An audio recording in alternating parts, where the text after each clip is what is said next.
O le mata upo e lua, ua fuatia Yerusalema, ua whaolaina Siona.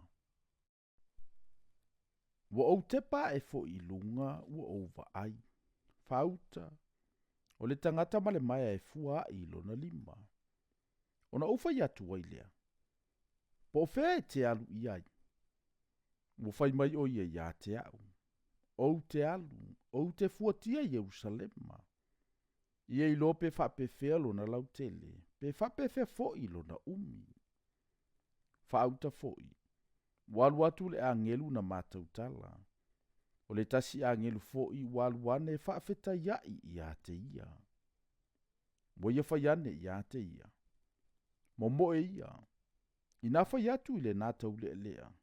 Ia whape atu. E aina ai Jerusalema e o i whawa a ai. Ona o le tele o tangata ma manue iai. O au fo i, mo fetalai mai Jehova. E whai au ma paafi e si o ai. E whai fo i au ma pupula i to tonu i a te ia. So le, so sola mai ia o tou. Ai le nuu i le tu i matu. Ua fetalai mai ia Jehova. A wana o whata ape i a te o tou. E peo mata matangi e wha, ua fetalai mai ia Jehova. E Sionai. Ia e la vea i oe i a te oe. O le nofo fatasi ma le tama fafine a Papelonia. A wao lo whapeo na fetalai mai o Jehova o au. E muli ane i le mamalu, wa ia awina mai o au inu ese na vetea au tou mea.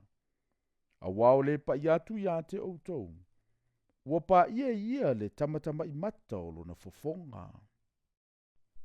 A wā whauta, o te sisi i antula ulima i lunga i ate i latou. E whaifo i latou ma vete i o latou polonga. O na outou i loa lea, wa awina mai au i o vau au. Le tama fafine Sionai, ia e alanga, ma ia oli. A wa whauta, o te aluatu, ma o nofo i to tonu i ate oe. Wa fetalai mai ia Jehova. E whao popo i nā tunu e se tele ia Jehova i le aso. E whai i lantou ma unu, o te nofo fo i to tonu i ate oe.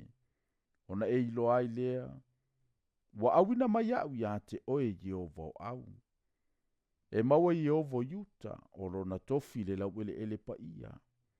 E toi filifilia fo ia o Jerusalema. Whaalolongo ia o tangata umailu mo Jehova. A wawa tu lai mai o ia, na ilona malu pa ia.